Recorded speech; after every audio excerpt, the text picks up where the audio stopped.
జ్ఞాన వినాయక చవితి గురించి చెప్పుకునే క్రమంలో ఈ వినాయకుడికి ఇద్దరు ధర్మపత్నులు. వాళ్ళు ఎవరయ్యా అంటే బుద్ధి, సిద్ధి. ఈయనకి ఇద్దరు ధర్మపత్నులు, బుద్ధి, సిద్ధి. మన యొక్క అంతఃకరణము అంటే మన యొక్క మనసు లేదా మన యొక్క అంతఃకరణము ఇంద్రియాల వెంట పోయిందా మలిన అంతఃకరణం అవుతుంది. అదే అంతఃకరణము శ్వాస వెంబడే ఉందా శుద్ధ అంతఃకరణము అవుతుంది. మలిన అంతఃకరణాన్నేమో మనసు అన్నారు, శుద్ధ అంతఃకరణాన్నేమో బుద్ధి అన్నారు. రజోగుణము తమో గుణాలతో చేరి ఉన్నదాన్నేమో మనసు అన్నారు. రజోగుణ తమో గుణాలంతా కూడా ధ్యానములో తొలగింపబడతాయి. అలా ధ్యానములో తొలగింపబడ్డప్పుడు ఆ మలినం శుద్ధమవుతుంది. అట్టిదాన్నే శుద్ధ అంతఃకరణము అన్నారు. శుద్ధ అంతఃకరణమే బుద్ధి. బుద్ధి అంటే మహత్తత్వము, అంటే మహాకారణ ఈశ్వరునకు ఈమె భార్య. మహాకారణంలో ఉన్నటువంటి అంటే బైబిల్లో ఏం చెప్పబడిందయ్యా అంటే తండ్రి కొడుకలకు భేదము చూపించువాడు పరలోక రాజ్యమునకు రాలేడు అని చెప్పుద్ది అనమాట బైబిల్. తండ్రి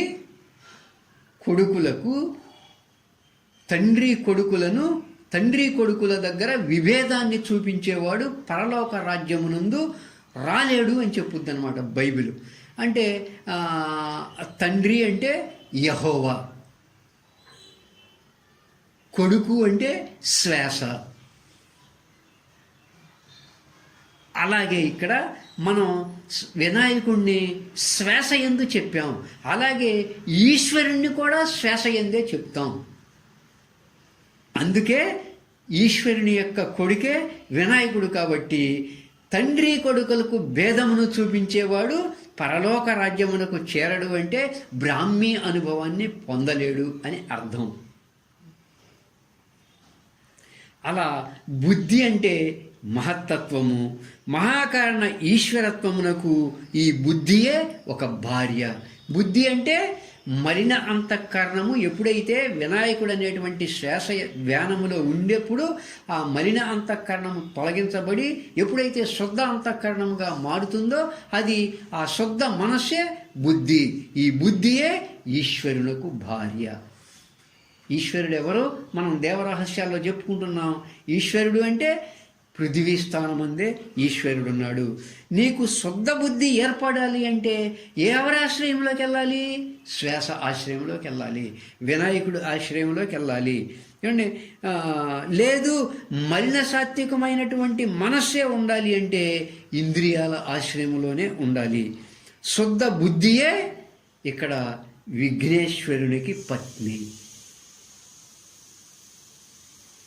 ఒకటి బుద్ధి, రెండు సిద్ధి విఘ్నేశ్వరుడికి భార్యలు. ఏమండి, శుద్ధ బుద్ధియే విఘ్నేశ్వరుని యొక్క ఒక భార్య. ఎక్కడైతే శుద్ధ బుద్ధి ఉంటుందో, శుద్ధ బుద్ధి ఎప్పుడవుతుంది? ధ్యానములో ఉండి మలిన అంతఃకరణాన్ని తొలగించుకొని శుద్ధ అంతఃకరణంగా మారితే దాన్ని శుద్ధ బుద్ధి అంటారు. శుద్ధ బుద్ధియే విఘ్నేశ్వరుడి యొక్క భార్య. శుద్ధ బుద్ధి ఎక్కడ ఉంటుందో అక్కడ సిద్ధి ఉంటుంది. అంటే శ్వాస మీద ఉంటేనే శుద్ధ బుద్ధి ఏర్పడుతుంది, లేకపోతే మలిన మనస్సే కదా. మాలిన్యం పోవాలి అంటే శ్వాస ఆశ్రయంలో ఉండాలి, మాలిన్యము కావాలి అంటే ఇంద్రియాల ఆశ్రయంలో ఉండాలి. మన ఇష్టం, మనం ఏ మార్గంలో వెళ్ళాలన్నా వెళ్ళచ్చు. ప్రపంచంలో ఆనందం లేదు, బ్రహ్మంలో దుఃఖం లేదు. ప్రపంచంలో ఆనందం లేదు, ఆత్మస్వరూపమైనటువంటి నీలో దుఃఖం లేదు. దుఃఖం కావాలా? ప్రపంచంలోకి పో. ఆనందం కావాలా? నీ స్వరూపంలోకి, నీ లోపలికి పో. రసం కావాలా? జలంలోకి పో. వేడి కావాలా? అగ్నిలోకి పో. ఆనందం రావాలి అంటే బ్రహ్మాన్ని పట్టుకోవాలి. శ్వాసను పట్టుకున్నావా బ్రహ్మాన్ని పట్టుకోవచ్చు. శ్వాస యొక్క ఆశ్రయంలో నువ్వు ఉన్నావా శుద్ధి ఏర్పడుతుంది. శుద్ధ బుద్ధి ద్వారా బ్రహ్మము సిద్ధిస్తుంది. స్పష్టంగా ఉన్నాయి గీతలో ఈ మాటలు. బుద్ధి గ్రాహ్యం అతీంద్రియ. ఓ అర్జున, ఇంద్రియాలకు గోచరం కాదు ఆ బ్రహ్మస్వరూపము, బుద్ధికి మాత్రమే గోచరిస్తుంది. అర్జున, బుద్ధినే శరణు వేడు, బుద్ధి శరణం అన్విచ్ఛ అంటాడు 2వ అధ్యాయంలో పరమాత్మ. బుద్ధియుక్తో జహాతి ఇహ, బుద్ధితోనే ఎప్పుడు కూడుకొని ఉండు అర్జున అంటాడు. అంటే భజతాం ప్రీతిపూర్వకం దదామి బుద్ధియోగం తం ఏనమాం ఉపయాంతితే. ఎవరైతే ప్రీతిపూర్వకంగా ఆ వినాయకుడు అనేటువంటి శ్వాస యొక్క ఆశ్రయంలో ఉండి నన్ను భజిస్తూ ఉన్నారో అలా భజించేటువంటి వారికి బుద్ధియోగమును ఇచ్చుచున్నారు అన్నారు. ఎంత స్పష్టంగా ఉన్నాయో చూడండి అసలు మాటలో. ఎందువల్ల? ఏ బుద్ధియోగము చేత నన్ను పొందగలవో అలాంటి యొక్క బుద్ధి బలమును నీకు ఇస్తున్నాను. మహాకారణ వినాయకుని యొక్క సన్నిధిలో బుద్ధి సిద్ధి అని 2 పత్నులు ఉన్నారు. ఇదంతా జ్ఞానపరంగా అంతరార్థ బోధ. అయితే ఆ ఇద్దరికీ 2 బిడ్డలు ఉన్నారు మళ్ళీ అండి. బుద్ధికేమో లాభుడు, సిద్ధికేమో క్షేముడు అండి. ఆ బుద్ధి ఏమిటి, క్షేమం ఏమిటి అంటే ఆత్మక్షేమము. బుద్ధి సిద్ధి ఇద్దరినూ ఆశ్రయిస్తే బుద్ధికేమో ఆత్మక్షేమము అండి. ఏమిటి బుద్ధికి లాభము అంటే ఆత్మలాభము, ఆత్మక్షేమము, ఆత్మలాభము. అన్ని లాభాలకు మించిన లాభం ఆత్మలాభమే, అన్ని క్షేమాలకి మించిన క్షేమం ఆత్మక్షేమమే. ఇప్పుడు చెప్పండి, వినాయకుడు ఎక్కడున్నాడు? బుద్ధి సిద్ధి ఎక్కడ ఉన్నాయి? మహాకారణ శ్వాస ఎందే. మహాకారణ ఆశ్రయంలో ఉంటే బుద్ధి వస్తుంది, బుద్ధి వస్తే బ్రహ్మసిద్ధి ఏర్పడుతుంది. కాబట్టి అక్కడ పూజ చేస్తే బుద్ధి సిద్ధి అని భార్యలు, క్షేమలాభులు అని బిడ్డలు కలుగుతారు. ఆ విధంగా ఈ స్వామివారికి జ్ఞానులు, యోగులు ప్రధానంగా అర్పించేది ఏమిటయ్యా అంటే గరిక. గరిక పూజ. గరిక అంటే అక్కడ 21 పత్రాలను సేవిస్తారు. వాటిల్లో వినాయకుడికి ఇష్టమైన పత్రం దూర్వ. ఒక్కొక్క పత్రానికి ఒక్కొక్క అంతరార్థం ఉందండి. అన్నీ కూడా శ్వాస దగ్గరికే తీసుకొస్తాయి. సమయాభావం ఉంది కాబట్టి అవన్నీ చెప్పుకోవడం లేదు. వాటిల్లో వినాయకుడికి ఇష్టమైన పత్రం దూర్వ. దూర్వ అంటే గరిక, శ్వాసయే గరిక. రేచక పూరకములు అను కాడలు, బాహ్య అంతఃకుంభకములు అనేటువంటి గణుపులు కలిగి రోజుకి 21 సార్లుగా శ్వాసయే గరికగా ఉన్నది. గరిక గురించి ఉపనిషత్తుల్లో చాలా చక్కగా బోధించారు తైత్తరీయ ఉపనిషత్తులో. ఇక మూషిక వాహనము, కుండలిని శక్తియే మూషిక వాహనము. అన్నాదికమును దొంగలించున్నది కనుక మూషికము అంటారు. రేచక పూరకములు అనబడేటువంటి ఆయువును దొంగిలించు కుండలిని శక్తియే మూషికము. దేవుడిచ్చినటువంటి ఆయుష్ను ఎప్పుడూ కూడా త్రవుట చేత ఈ కుండలిని శక్తికే అఖువు అని పేరు, అంటే ఎలుక అని పేరు. ఈ కుండలిని శక్తి అనేటువంటి ఎలుకను సమాధి చేత కట్టివేశాము అంటే మహాకారణ స్వరూపియకు విఘ్నేశ్వర వ్యవహారం ఉండదు, అంటే మూలాధార చక్ర వ్యవహారం ఉండదు. మూలాధార చక్ర వ్యవహారం లేదా అన్ని చక్రములు కట్టివేయబడతాయి.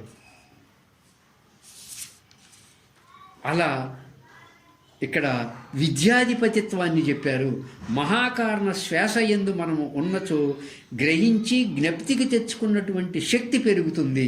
ఇంతేకాదు తురీయాతీతమును పొందినచో ఇక్కడ విద్యాధార మనలో ప్రవేశిస్తుంది గనక విద్యాధిపతిత్వమును కూడా ఇక్కడ ఉన్న వినాయకుడి దగ్గరే, మహాకారణ పృథ్వీస్థాన వినాయకుడి దగ్గరే మనం గ్రహించాలి. మళ్ళా ఈ శ్వాస యందే ఉన్నటువంటి వినాయకుడు త్రిమూర్తుల చేత పూజలు అందుకుంటాడు. బ్రహ్మ, విష్ణు, మహేశ్వరుల చేత పూజలు అందుకుంటాడు. దీన్ని కూడా మనం బాహ్యంగా నిరూపించలేము. బ్రహ్మ అంటే మనసు, విష్ణువు అంటే బుద్ధి, శివుడు అంటే అహంకారము. మనో బుద్ధి అహంకారములే బ్రహ్మ, విష్ణు, రుద్రులు. ఈ యొక్క అంతరార్థ సమాచారాన్ని దేవరహస్యాల్లో మీకు బాగా చెప్తారు. విని గ్రహించాల్సిందిగా ప్రార్థన. అంటే ఈ మూడిటికి అధిపతి తెలివి. ఈ మూడిటికి అధిపతి తెలివి అగుట చేత ఈశ్వర స్వరూపము పరబ్రహ్మ స్వరూపమైనటువంటి మహాకారణమందున్న శ్వాస అనేటువంటి వినాయకుడే త్రిమూర్తుల చేత పూజలు అందుకుంటాడు. ఈ శ్వాస అనేటువంటి వినాయకుడు లేడా? మనసు అనే బ్రహ్మ లేడు, బుద్ధి అనే విష్ణువు లేడు, అహంకారం అనే శివుడు లేడు. వినాయకుడు ఉంటేనే ఈ ముగ్గురు ఉంటారు. కాబట్టి త్రిమూర్తుల చేత ఆ విధంగా పూజలు అందుకునేవాడు వినాయకుడు అని అంతరార్థంగా జ్ఞానపరంగా ఉన్నటువంటి విషయము. ఏమండి, ఉత్తర ముఖము. ఈ శ్వాస ఎప్పుడైతే బ్రాహ్మీ స్థితి వైపు ముఖము చేసిందంటే తన వృత్తిని వదిలి సమాధిని పొందుతుంది. ఇదే నిరహంకార దశ. అంటే అహంకారమే ఏనుగు. మహాకారణ శ్వాస రూపమున ఇట్టి ఏనుగు తల ఉన్నది కాబట్టి ఈయన్ని గజముఖుడు అంటారు. ఇక నిమజ్జనం కూడా అవ్వాల్సిందే. నిమజ్జనము అంటే పృథివీ స్థానాన, అంటే పెదవుల దగ్గర నుంచి కంఠము వరకు ఉన్నటువంటి ఆపోస్థానాన అంటే శ్వాస మీద మనసుంచుట అనేటువంటి ధ్యానములో పృథివీ స్థానములో ఆత్మ పూజ ధ్యానమున జరిగినతో పూజలు అందుకున్న తర్వాత వినాయకుడు ఆపోస్థానములో అంటే ఆ బ్రాహ్మీ స్వరూపములో లయమవ్వాల్సిందే. ఆపహ అంటేనే నీరు, ఆపోస్థానం అంటేనే నీరు. అంటే ధ్యానములో విఘ్నేశ్వరుడు పూజలు అందుకున్న తర్వాత బ్రాహ్మీ స్థితిని పొందాల్సిందే. అంటే లయము కావాల్సిందే. బ్రాహ్మీ స్థితి స్థూల శరీరానికి మూలం శ్వాస, సూక్ష్మ శరీరానికి ఆధారం తెలివి. శ్వాస తెలివి లేకుండా ఉండటమే బ్రాహ్మీ స్థితి. తిరిగి మళ్ళీ జన్మ పొందనటువంటి ధామము. ఆ ధామమే నాది అన్నారు. వినాయక చవితి నాడు చంద్రుని చూడకూడదు అంటారు. అంటే జ్ఞానపరంగా చవితి అంటే నాలుగవ స్థానమైనటువంటి ధ్యానములో ఉండి సమాధి చేత సుషుమ్నాలో ప్రవేశించి 5వ స్థానమైనటువంటి తన స్వస్వరూపాన్ని బ్రాహ్మీ స్వరూపాన్ని ఆత్మస్వరూపాన్ని సిద్ధింపజేసుకోవడమే చవితి. చంద్రమా మానసో జాతః. చంద్రుడే మనస్సుగా పిలువబడుతున్నాడు, మనస్సే చంద్రుడిగా పిలువబడుతున్నాడు అని చెప్పుకున్నాం. 4వదైనటువంటి తురీయ మార్గములో హంసాశ్రయములో ధ్యానములో ఉన్నప్పుడు ఆలోచనలు చేయకుండా ఉండటమే చంద్రుని చూడరాదు అనేటువంటి యొక్క అంతరార్థ భావము. చంద్రుని చూడకూడదు అంటే మనసు యొక్క ఆలోచన అనేది ఉండకూడదు అని అర్థం. మనసు ద్వారా సంకల్పించినచో అంటే మనసు ద్వారా ఆలోచనలు చేస్తే నీలాపనిందలు వస్తాయి. అందుకని తురీయ 4వదైనటువంటి శ్వాస ఆశ్రయమైనటువంటి ధ్యానములో ఉండి జాగ్రత్త స్వప్న సుషుప్తులను తొలగద్రోసుకొని 5వదైనటువంటి ఆ కైవల్యాన్ని బ్రాహ్మీ అనుభవాన్ని ఆత్మస్వరూపాన్ని పొందుటయే వినాయక చవితి యొక్క రహస్య అంతరార్థము. ఇంకా అనేక పారమార్థిక అర్థాలు ఉన్నాయి. జ్ఞానపరమై ఉన్నటువంటి ఈ అంశాన్ని అధ్యయనం చేసి నివృత్తి మార్గంలో పయనించి మోక్షాన్ని చేరుకొని బ్రహ్మానందముతో అందరము విరాజిల్లుదము అన్న భావంతో మహాత్ములు అందించిన ఈ జ్ఞాన మార్గముతో అందరూ మహాకారణ ఆ వినాయకుణ్ణి శ్వాస వెంబడే మనసుంచుట అనేటువంటి ధ్యాన పూజతో పునీతులయ్యెదరుగాక. ధ్యానము చేసేటువంటి వారు శ్వాస యొక్క ఆశ్రయములో ఉన్నవారికి, వినాయకుణ్ణి అలా ఆరాధించేవారికి, అంటే సూక్ష్మ శరీరములో ఉన్న కామ క్రోధ లోభ మోహ మద మత్సర ఈర్ష్య అసూయ పగ ప్రతీకారాలు అనేటువంటి దుష్టగ్రహాలన్నీ కూడా వీడిపోతాయి ఆ ధ్యానము వల్ల, ఆ వినాయకుడి యొక్క పూజ వల్ల. బయట నుండి ఏర్పడే ప్రమాదాల నుండి కూడా ఈ మహాకారణ వినాయకుడు రక్షిస్తాడు అని అర్థం. ఆ విధంగా మూలమై ఉన్న జ్ఞానపరంగా ఉన్న నిర్గుణ నిరాకార వినాయకుణ్ణి ఆరాధించి అందరూ అంతరమున జీవబ్రహ్మైక్య సిద్ధిని పొందెదరుగాక.